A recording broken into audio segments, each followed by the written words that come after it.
오늘 그 은혜 5번째 시간, 은혜는 공정하지 않습니다 라는 제목으로 말씀드리겠습니다. 은혜는 공정하지 않습니다.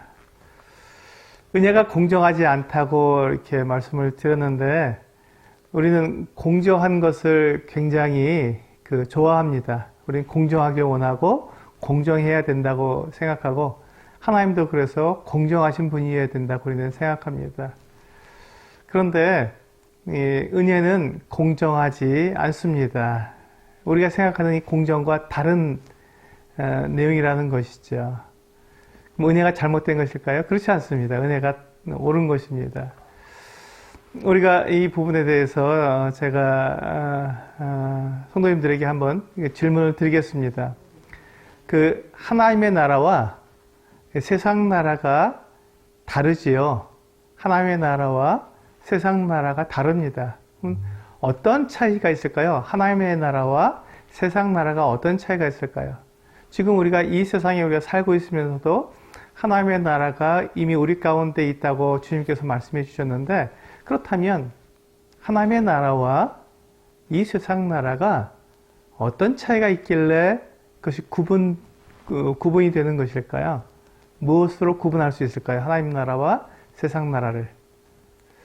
이 하나님의 나라와 세상 나라를 구분하는 것은 그 통치 원리입니다. 다스리는, 하나님의 나라는 어떤 원리에 의해서 다스려지는가, 이 세상 나라는 어떤 원리에 의해서 다스려지는가는 그 다스림의 원리가 다르다는 것입니다. 그러니까 다스림의 원리가 달라야 서로 다른 나라가 되겠지요. 그래서 이 다스림의 원리가 다른데, 그렇다면 하나님의 나라는 어떤 원리로 다스려질까요? 하나님의 나라가 다스려지는 원리, 그 근본은 무엇일까요? 그 근본이 바로 은혜입니다. 하나님의 나라는 은혜의 원리에 의해서 다스려집니다. 그러니까 은혜가 다스리는 것이죠. 은혜로 다스려지는 나라가 하나님의 나라입니다. 그렇다면 이 세상 나라는 어떤 원리로 다스려질까요? 이 세상 나라는, 하나님의 나라는 은혜의 원리로 다스려지는데, 이 세상 나라는 어떤 원리로 다스려질까요? 바로 힘의 원리입니다. 힘의 원리. 강한 자가 좋은 위치, 더 나은 위치, 더 특권을 누리는 위치에 놓여지고, 약한 자는 강한 자의 지배를 받아야 하는 원리, 이것을 우리는 힘의 원리라고 합니다. 또 이렇게 좀 쉬운 말로, 좀 이렇게 부드러운 말로는 능력주의라고도 말을 합니다. 능력이 많은 사람은 특혜를 받고, 능력이 없는 사람은 이렇게 그 능력 있는 사람들에게 지배를 받는 이 원리가 세상 나라의 원리입니다. 그런데 우리는 지금 우리가 교회를 이루고 있습니다. 우리는 교회에 속해 있고 우리가 교회의 지체이며 교회를 이루고 있기 때문에 우리는 하나님 나라의 원리가 우리 안에서 이루어져야 하는 것이죠. 교회는 하나님 나라의 원리가 그대로 이루어져야 합니다. 그렇다면 교회는 어떤 원리로 다스려져야 합니까? 힘의 원리입니까? 아니면 은혜의 원리입니까? 네, 은혜의 원리에 의해서 다스려져야 합니다. 그런데 이 교회는 어떤 이렇게 조직에 의해서, 어떤 시스템에 의해서 이 교회가 운영되는 것이 아니라, 교회가 이루어지는 것이 아니라, 우리 성도 한 사람 한 사람이 모여서 교회가 되는 것이기 때문에, 내가 은혜의 원리에 의해서 살아가야 우리가 성도들이 그렇게 각자가 은혜의 원리에 의해서 생활하고, 은혜의 원리에 의해서 이렇게 함께 우리가 모여야만 우리 서수직 교회가 은혜의 원리에 의해서 다스려지게 되는 것입니다. 우리의 삶 속에서 힘의 원리, 능력의 원리를 가지고 우리가 이렇게 살아가면서 그렇게 모이게 되면 하나님의 나라가 아닌 세상 나라의 원리가 교회 안에서 그대로 이루어지게 되는 것이죠. 그래서 세상과 교회가 구분이 되지 않는 거예요. 똑같다는 것이죠. 세상이나 교회나 차이점이 뭐 있어, 이렇게 말하게 된다는 것입니다. 그래서 우리가 이 은혜의 원리가 이 교회 안에서 내 삶 속에서 우리 성도님들 각자 한 사람 한 사람에게서 이 은혜의 원리가 이루어져야 하는 것이죠. 그래야 그 사람들, 은혜의 원리가 이루어지는 사람들이 모였을 때 그것이 교회가 되고 그 교회가 하나님 나라의 원리에 의해서 그 은혜의 원리에 의해서 다스려지게 되는 것입니다. 그때 세상 나라와 구분이 되는 것이죠. 우리 제가 마태복음 20장 1절부터 16절까지의 말씀을 이렇게 본문으로 가져왔습니다. 마태복음 20장 1절부터 16절까지의 제가 다 읽진 않겠습니다. 길기 때문에 설명을 드리겠습니다. 이 20장 1절부터 16절까지는 한 그 포도원 주인이 그 품꾼들을 사서 이 포도원을 일하게 하려고 아침 일찍 나가서 품꾼들을 포도원에 들여보낸 그와 같은 이야기로 시작이 됩니다. 보통 이스라엘 나라의 그 일하는 그 시작은 아침 6시에 시작을 합니다. 그래서 오후 6시가 되면 12시간을 일하게 되면 하루 일과가 맞춰지게 됩니다. 그래서 아침 일찍 나가서 품꾼들을 이제 이렇게 모아서 그 일하도록 포도원에 들여보냈다는 것은 아침 6시에 일꾼들을 일하러 포도원에 들여보낸 것이죠. 이렇게 여기서 보시면 지금 이 첫 번째 아침 6시에 이제 이 포도원 주인이 나와서 많은 사람들이 그 품꾼으로 일을 하려고 하루 일당을 받아야 되니까요. 그래서 생활할 수 있으니까 아주 많은 사람들이 일꾼들이 이렇게 나와 있습니다.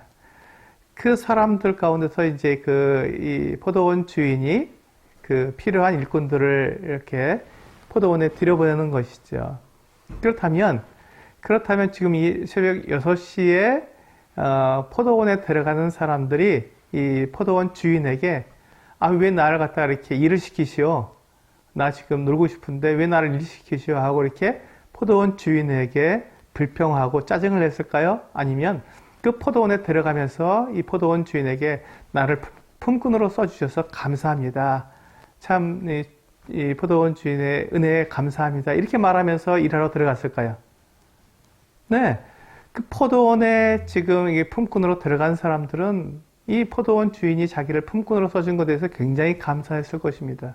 왜냐하면 그렇게 일을 해야 그날 하루 품삯을 받을 수 있기 때문에 그렇습니다. 만약에 일하러 들어가지 못했다면 하루 종일 놀 수밖에 없고 그럼 이 품삯을 받지 못하면 굶을 수도 있기 때문에 이 포도원 주인이 나를 그 품꾼으로 지목해서 일하려고 그 포도원에 들어가라고 한 것은 은혜죠.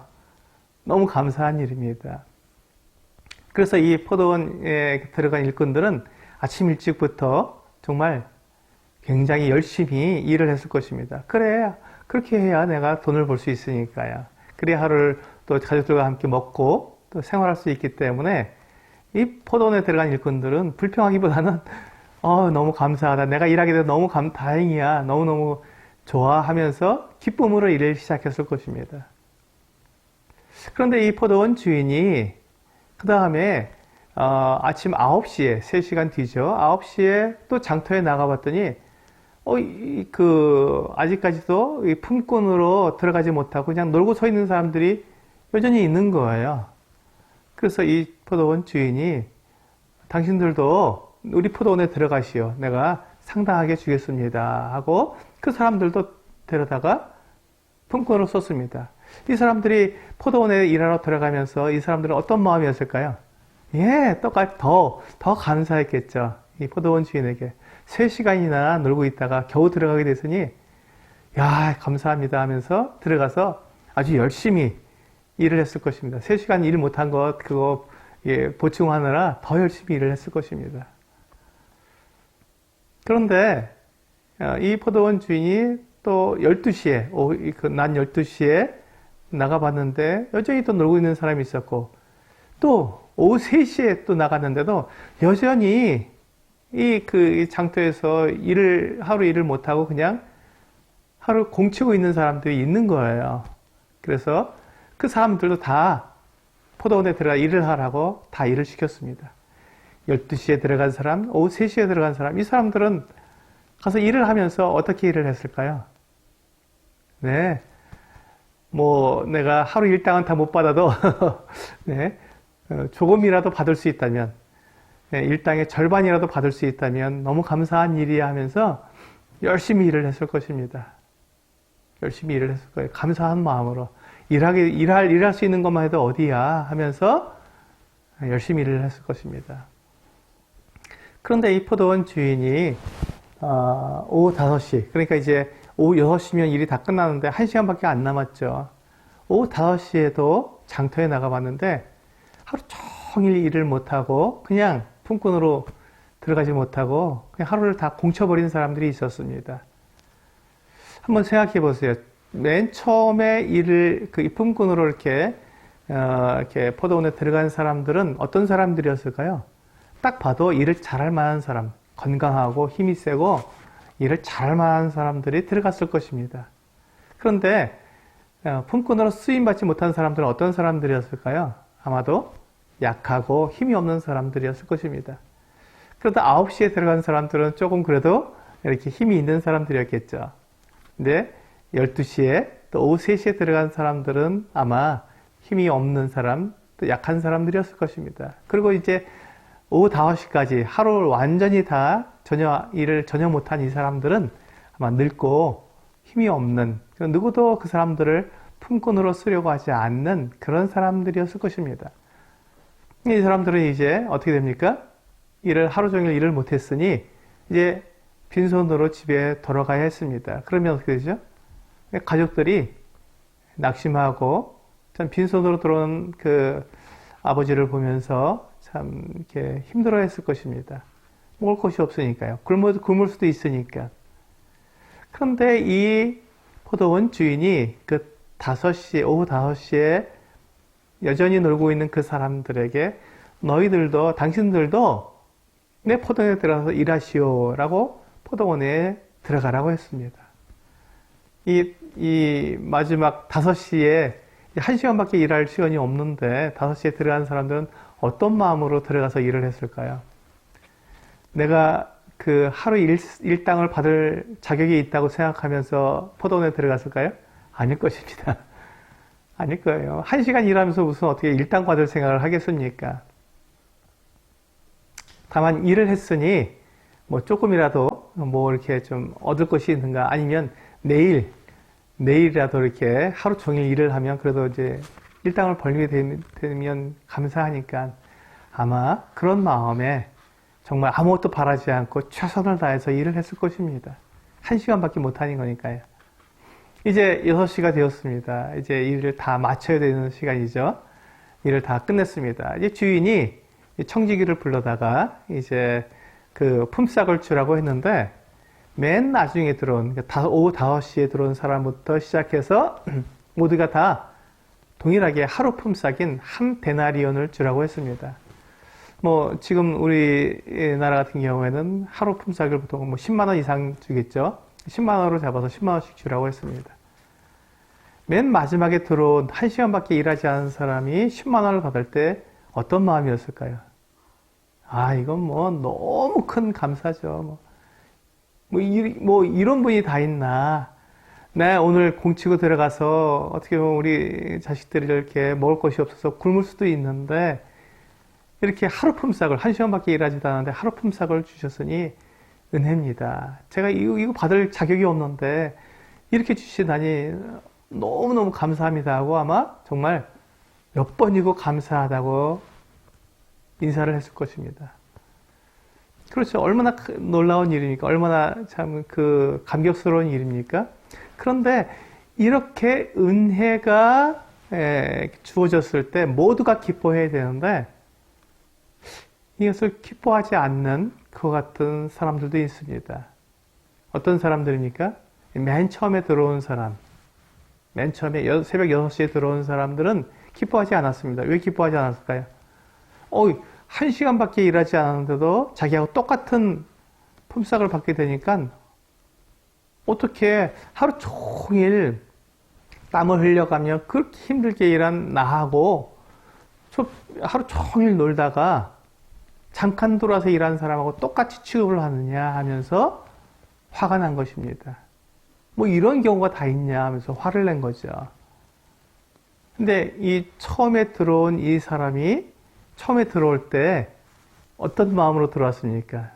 화가 나고 짜증나는 마음으로 들어왔습니까? 아니잖아요. 감사한 마음으로 들어왔잖아요. 그런데 이 사람은 왜 지금 이 상황에서 지금 그 주인의 은혜가 넘치는 이 은혜가 작용하는 이때, 이 하나님의 나라의 이와 같은 아름다운 원리가 작용되는 이때 왜 이 사람은 그것에 대해서 못마땅해 하며 화가 났을까요? 그것은 비교가 되었고 그것은 나는 이 하루 한 데나리온, 이 하루 품삯을 받을 만한 자격이 있다고 생각했기 때문에 그렇습니다. 나는 자격이 있지. 나는 자격이 있지. 난 하루 종일 일을 했잖아. 땀 흘려가며 정말 그 뜨거운 햇볕 아래서 내가 쉬지 않고 정말 열심히 일을 해서 그러니까 난 하루 품삯을 받을 당연한 자격이 있는 사람이야. 난 자격이 있어서 받지만 저 자격 없는 사람이 저렇게 받는 것 그건 말도 안 되지 하면서 화가 난 것이죠. 내가 자격이 있다고 생각하는 순간 자격이 없는 사람이 그 어떤 은혜를 받게 될 때 그것에 대해서 화가 난다는 것입니다. 왜? 우리는 이 공정하다는 것을 어떻게 생각하냐면요. 동일한 조건에서 동일한 기회를 가지고 그 동일한 기회를 받은 것에서 어떤 실력을 가지고 내가 이만큼 잘했으면 이 정도 실력이면 이 정도의 대우를 받고 실력이 없는 사람이면 대우를 못 받는 것이 우리는 공정하다고 우리는 생각합니다. 예를 들어 보면요. 우리가 이제 그 대학 입학을 하기 위해서 수능 시험을 보지 않습니까? 거기서 그 모든 고등학교 3학년 또 대학에 입학하고자 하는 사람들에겐 동일한 조건에 동일한 기회를 줍니다. 그렇죠? 수능 시험이라고 하는 동일한 시험을 보게 합니다. 그래서 그 시험을 봐서 점수가 잘 나온 사람, 능력이 있는 사람들은 어떻게 됩니까? 좋은 대학에 가죠. 그리고 그들은 또한 정말 실력이 정말 뛰어난 사람들은 어떻게 합니까? 4년 동안 돈도 안 내고 장학금을 받으면서 돈도 안 내고 그렇게 정말 좋은 혜택을 받고서 대학을 다니게 됩니다. 근데 점수가 안 나온 학생들은 어떻게 되나요? 자기가 원하지 않는 대학에 갈 수도 있고요. 또 아무런 혜택을 받지 못하고 그냥 비싼 이 등록금을 다 내면서 학교를 다녀야 합니다. 근데 우리는 그것에 대해서 우리는 전혀 그것에 대해서 우리는 불평하지 않습니다. 왜냐하면 힘의 원리가 작용했기 때문에 그렇습니다. 힘의 원리가. 능력 있는 사람은 특혜를 받고 능력 없는 사람은 특혜를 누릴 수 없어 라고 하는 이 힘의 원리, 세상의 원리, 사탄이 다스리는 그 원리가 우리 가운데 깊이 뿌리 박혀 있는 거예요. 그래서 힘이 있는 사람은 그렇게 지금 특혜를 받아도 아무 문제가 되지 않고 힘이 없는 사람은 능력도 없는 사람이니까 그렇게 특혜가 주어지지 않아도 아무 할 말이 없다는 것이죠. 이것이 바로 우리가 가지고 있는, 한번 생각해 보세요. 지금 제가 예를 든 것처럼 그런 것들이 당연하다, 맞다고 생각한다면 우리의 생각은, 우리의 그 삶의 방식은 힘의 원리가 작용하고 있는 것입니다. 능력의 원리가 작용하고 있는 것이죠.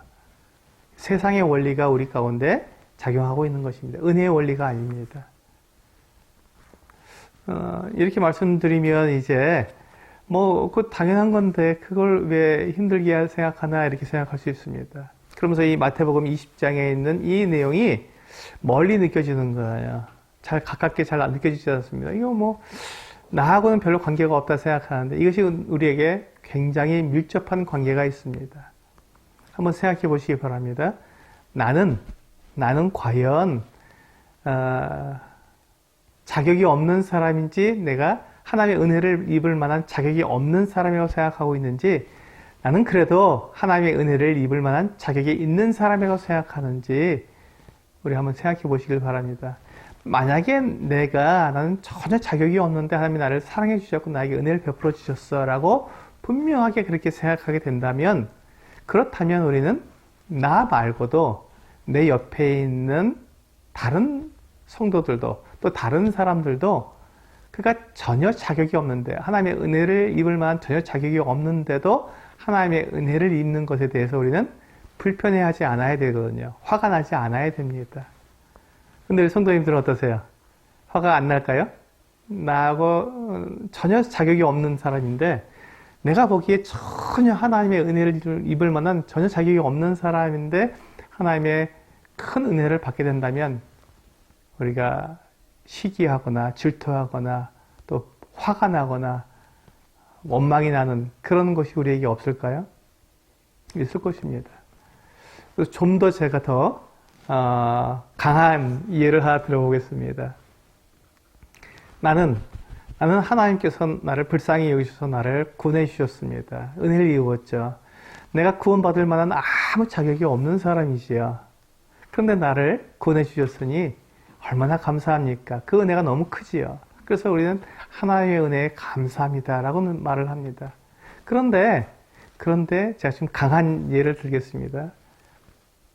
어느 날 우리 교회에 내가 제일 싫어하는 사람, 그 사람이 나를 얼마나 괴롭혔고 나를 미워하고 나에게 거짓말도 하고 나를 속여먹고 하여튼 나에게 온갖 못된 짓은 다 한 사람인데, 그 사람이 어느 날 복음을 듣고 구원을 받아서 형제로 더해진 거예요. 교회에. 그러면 나는 정말 내 원수 같은 사람이죠. 그 원수 같은 사람이 구원받고 형제로 더해졌을 때 내가 그에 가서 정말 형제로서 사랑한다고 안아줄 수 있겠는가 하는 것입니다.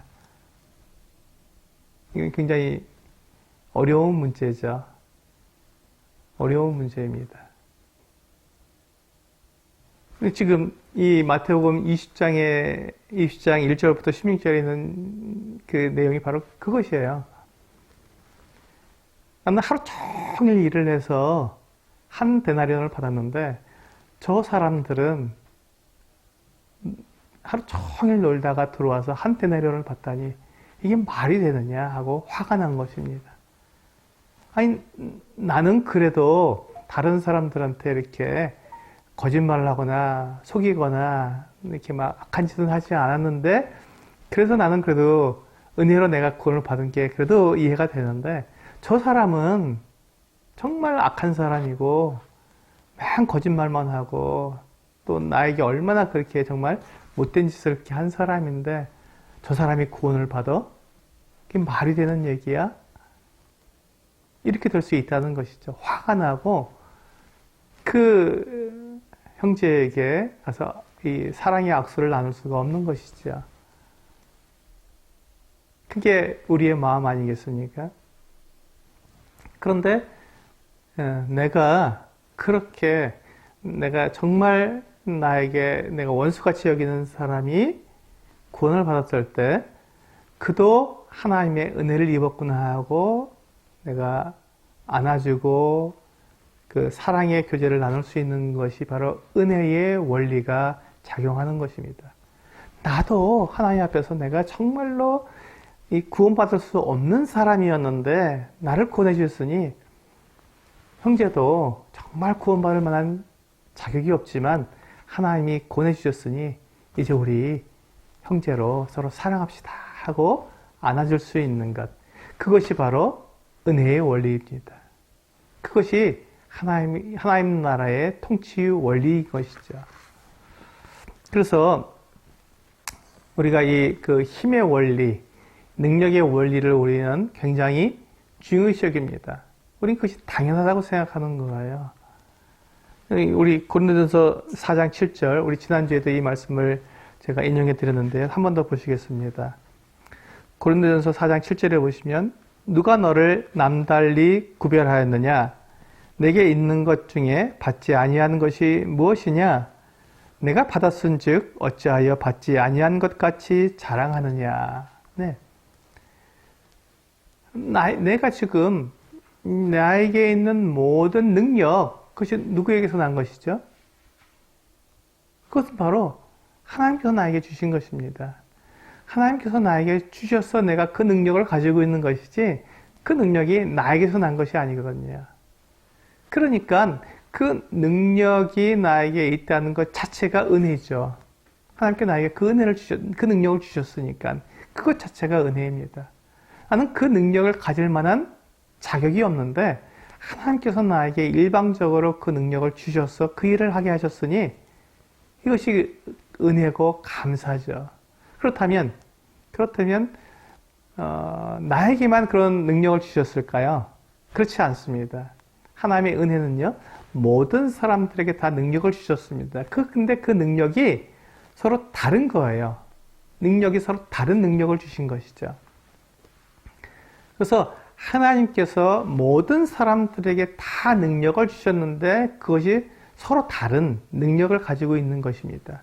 그런데 우리가 세상에서 배운 것은 세상에서 인정받는 능력은 어떤 능력입니까? 드러나는 능력이죠. 드러나는 것. 다른 사람들 앞에 드러나는 능력을 가진 사람들은 저거 능력이 있는데 능력자야 이렇게 말을 합니다. 근데 다른 사람들도 다 능력이 있는데 잘 드러나지 않는 능력도 있는 것이죠. 하나님께서는 어떤 사람들은 그렇게 드러나는 능력을 주셨고 어떤 사람들에게는 드러나지 않는 그런 능력을 주신 것입니다. 그러면 여러분 드러나는 능력만 필요합니까? 아니면 드러나지 않는 능력도 필요합니까? 네. 우리 몸을 보면 알지요. 우리 몸에는 드러나는 지체가 있는가 하면 드러나지 않는 지체가 있습니다. 드러나는 지체만 있으면 우리 사람이 정상적으로 살아갈 수 있을까요? 그렇지 않습니다. 드러나는 이 지체보다 드러나지 않는 지체, 이 몸속에 숨겨져 있는 지체들이 더 중요합니다. 우리 위가 없이 살아갈 수 있을까요? 그렇지 않습니다. 근데 팔 하나 없다고 우리는 못 살아갈까요? 아닙니다. 팔 하나 없고 다리 하나 없어도 우리는 얼마든지 살아갈 수 있습니다. 그러나 이 내장 기관 중에 하나라도 없으면 우리는 살아갈 수가 없습니다. 보이지 않는 능력이지요. 간 없이 살아갈 수 있습니까? 절대로 살아갈 수 없습니다. 그래서 하나님께서 보이는, 드러나는 능력을 주신 사람들도 있지만 드러나지 않는 능력을 주신 사람들도 있는데 모두가 다 중요한 능력이죠. 다 꼭 필요하기 때문에 하나님께서 그렇게 능력을 다 주신 것입니다. 우리 디모데후서 2장 20절과 21절을 보시면 똑같은 내용을 설명해 주고 있습니다. 큰 집에는 금 그릇과 은 그릇뿐 아니라 나무 그릇과 질 그릇도 있어 귀하게 쓰는 것도 있고 천하게 쓰는 것도 있나니 그러므로 누구든지 이런 것에서 자기를 깨끗하게 하면 귀히 쓰는 그릇이 되어 거룩하고 주인의 쓰심에 합당하며 모든 선한 일에 준비함이 되리라. 여기 보시면 큰 집에는 이라고 되어 있는데 앞에 디모데후서 2장 앞에 말씀을 보게 되면 이 집은 하나님의 교회를 말하고 있습니다. 그래서 큰 집은 이 교회를 말하고 있습니다.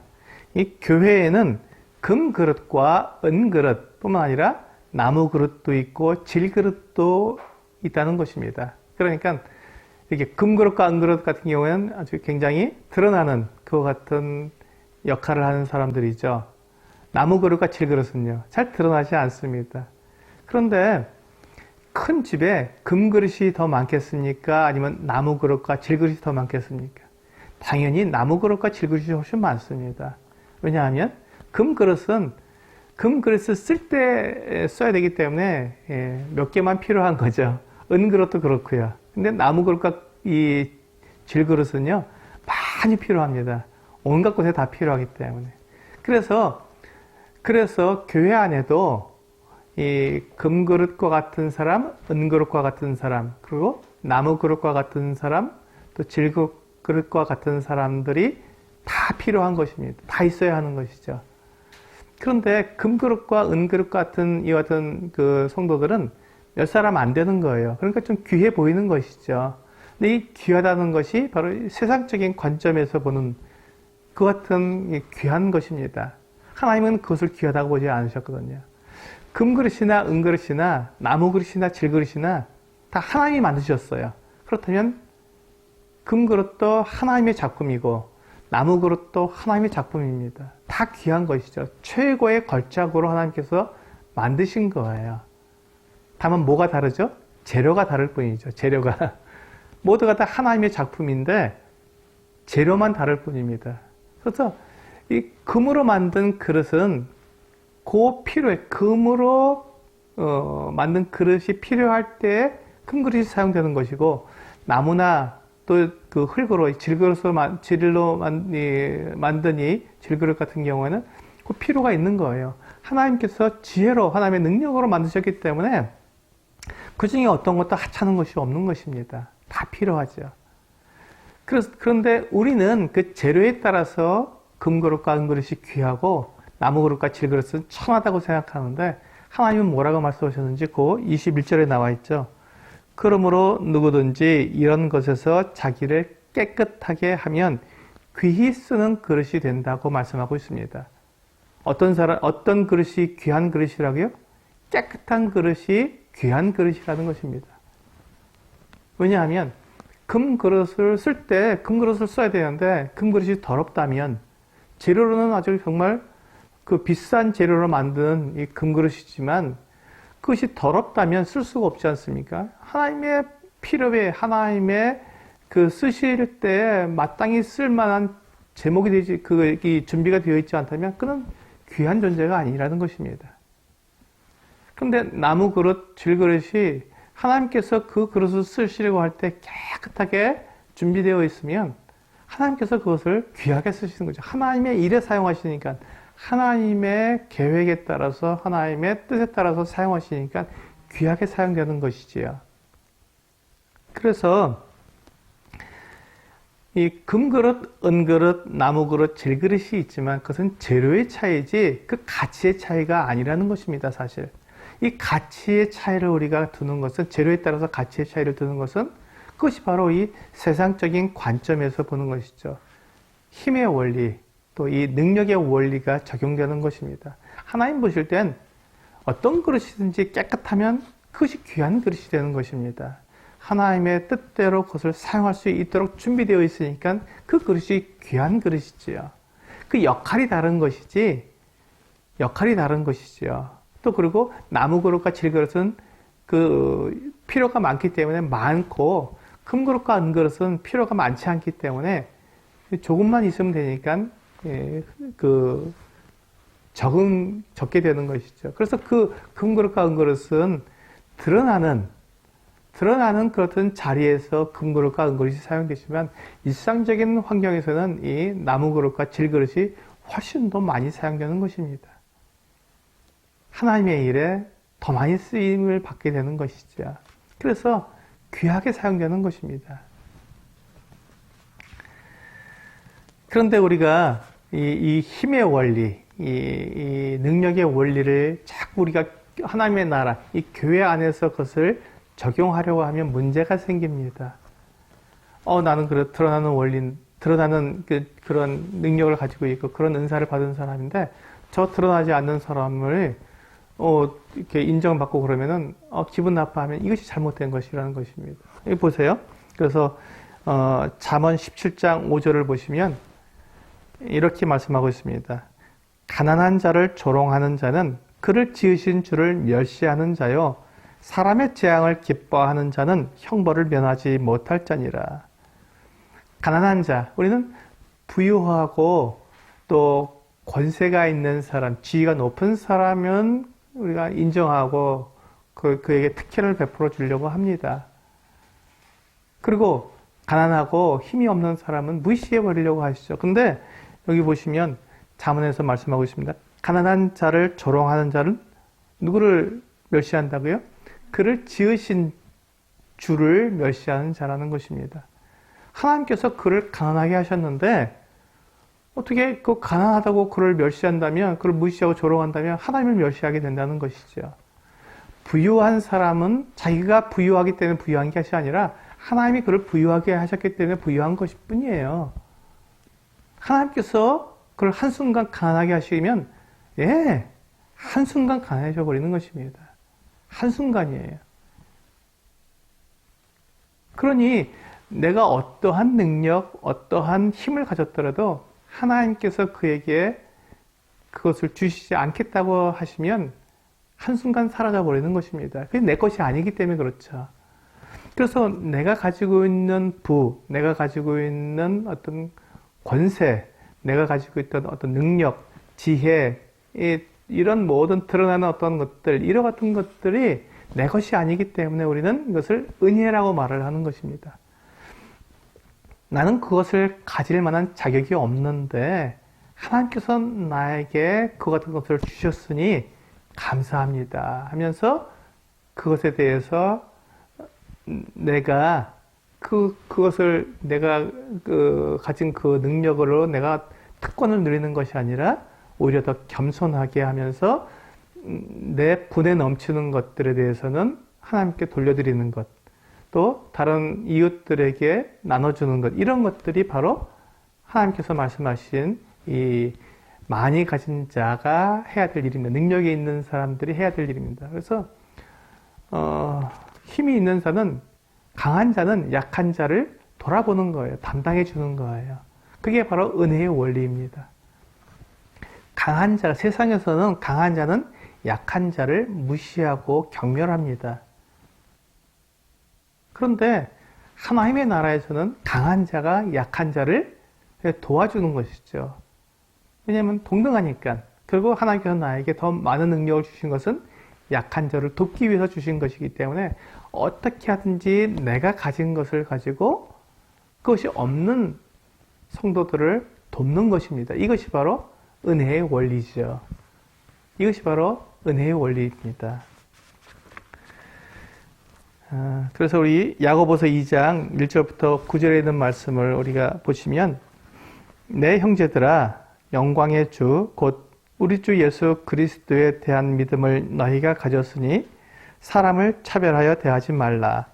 만일 너희 회당에 금가락지를 끼고 아름다운 옷을 입은 사람이 들어오고 또 남루한 옷을 입은 가난한 사람이 들어올 때 너희가 아름다운 옷을 입은 자를 눈여겨보고 말하되 여기 좋은 자리에 앉으소서 하고 또 가난한 자에게 말하되 너는 거기 서 있든지 내 발등상 아래에 앉으라 하면 너희끼리 서로 차별하며 악한 생각으로 판단하는 자가 되는 것이 아니냐. 내 사랑하는 형제들아 들을지어다. 하나님이 세상에서 가난한 자를 택하사 믿음에 부요하게 하시고 또 자기를 사랑하는 자들에게 약속하신 나라를 상속으로 받게 하지 아니하셨느냐. 너희는 도리어 가난한 자를 업신여겼도다. 부자는 너희를 억압하며 법정으로 끌고 가지 아니하느냐. 그들은 너희에게 대하여 일컫는 바 그 아름다운 이름을 비방하지 아니하느냐. 너희가 만일 성경에 기록된 대로 내 이웃 사랑하기를 내 몸과 같이 하라 하신 최고의 법을 지키면 잘하는 것이거니와 만일 너희가 사람을 차별하여 대하면 죄를 짓는 것이니 율법이 너희를 범법자로 정죄하리라. 여기 보시면 우리가 쉽게 범할 수 있는, 우리가 쉽게 우리가 행할 수 있는 이 세상의 원리에 대해서 말씀하고 있습니다. 교회에 아주 부유하고 능력 있고 높은 지위에 있는 사람이 들어오게 되면 그 사람에게는 특혜를 주고, 가난하고 능력 없는 사람이 들어오면 이렇게 좀 이렇게 멀리 한다는 것이죠. 그냥 대충대충 이렇게 잘 대해주지 않고 무시한다는 것이죠. 이런 것이 교회 안에 있을 수 있다는 것입니다. 근데 그렇게 하는 것은 뭐라고요? 마지막 절 9절에 만일 너희가 사람을 차별하여 대하면 죄를 짓는 것이라고. 하나님께서 그것을 원하시지 않는다는 것입니다. 하나님의 나라의 통치 원리가 아니기 때문에 그것은 죄를 짓는 거라고 분명히 말씀하고 있습니다. 이것이 바로 은혜의 원리입니다. 은혜가 무엇입니까? 은혜란 하나님께서 우리 사람들에게 베풀어 주시는 호의입니다. 하나님께서 사람들에게 베풀어 주시는 호의. 그런데 어떤 사람들에게 베풀어 주시냐면 받을 자격이 없는 자에게 베풀어 주시는 하나님의 호의입니다.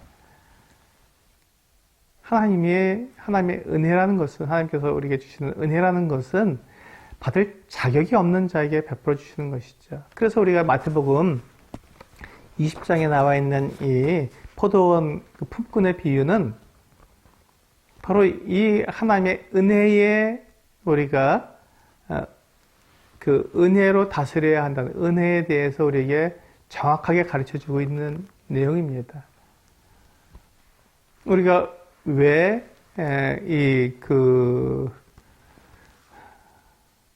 자격이 없는 사람에 대해서 화를 내거나 불평해하거나 또 이렇게 원망하는 그 같은 일들을 하게 됩니까? 나는 자격이 있는데 저 사람은 자격이 없는데 어떻게 나와 동일한 대우를 받나, 어떻게 하나님께서 동일한 대우를 베풀어 주시나 하는 이와 같은 오해 때문에 나온 것이죠. 나에겐 정말로 하나님의 은혜를 입을 만한 자격이 있을까요? 저 사람에게 자격이 없는 것, 마찬가지로 나에게도 자격이 없다는 것입니다. 내가 은혜를 받았다면 그것은 내가 자격이 없는 자라는 것을 내가 인정해야 하는 것입니다. 그런데 우리는 내가 자격이 없는데 하나님께서 나에게 은혜를 베푸셨다는 것을 내가 그렇게 말을 하면서도 우리가 생활하는 가운데 우리는 어떤 모습으로 생활하길 원하냐면 나는 그래도 은혜를 받을 만한 자격이 있는 자처럼 생활하길 원합니다. 그렇게 자꾸 나를 이렇게 포장해 보이기를 원하는 것이죠. 나는 그래도 은혜를 받을 만한 이렇게 하니까 난 이런 사람이니까 난 이런 모습으로 살아가니까 나는 그래도 은혜를 받을 만한 자격이 있지라고 사람들에게 그렇게 보이기를 원하는 것이죠. 하나님의 나라의 원리는 그렇지 않습니다. 우리가 하나님의 그 은혜를 받을 만한 자격이 없는 사람이라는 것을 우리가 인정해야 은혜를 입을 수 있다는 것이죠. 이 포도원에 들어와 일한 이 품꾼들, 맨 처음에 들어온 품꾼이나 맨 마지막에 들어온 품꾼이나 사실은 다 포도원 주인에게 은혜를 입은 사람입니다. 근데 누가 가장 큰 은혜를 입었습니까? 네, 내가 자격이 없는 사람이라고 생각한 그 사람이 가장 큰 은혜를 입었죠. 어떤 사람입니까? 맨 마지막에 들어온 사람들. 그런데요, 여기서 우리가 생각할 때 맨 처음에 들어온 사람들 중에서 어떤 사람이 나는 맨 처음에 들어서 내가 일을 하지만 그러나 나는 이렇게 내가 이 주인에게 일하도록 나를 품꾼으로 내가 쓰임받기에 나는 자격이 없는데 주인이 나를 갖다 이렇게 하루 종일 일하게 해서 내게 품삯을 주셨으니 정말 그 은혜야 라고 생각하는 사람이 있다면 자기가 하루 종일 일했지만 그래도 나는 이 한 달란트라고 하는 한 데나리온이라고 하는 이 하루 품삯을 받기 하는 자격이 자격이 없다고 생각하는 사람이라면 그 사람이 과연 이 맨 마지막에 들어온 그래서 한 데나리온 품삯을 받는 이 사람들에게 불평을 했을까요? 그렇지는 않을 것입니다.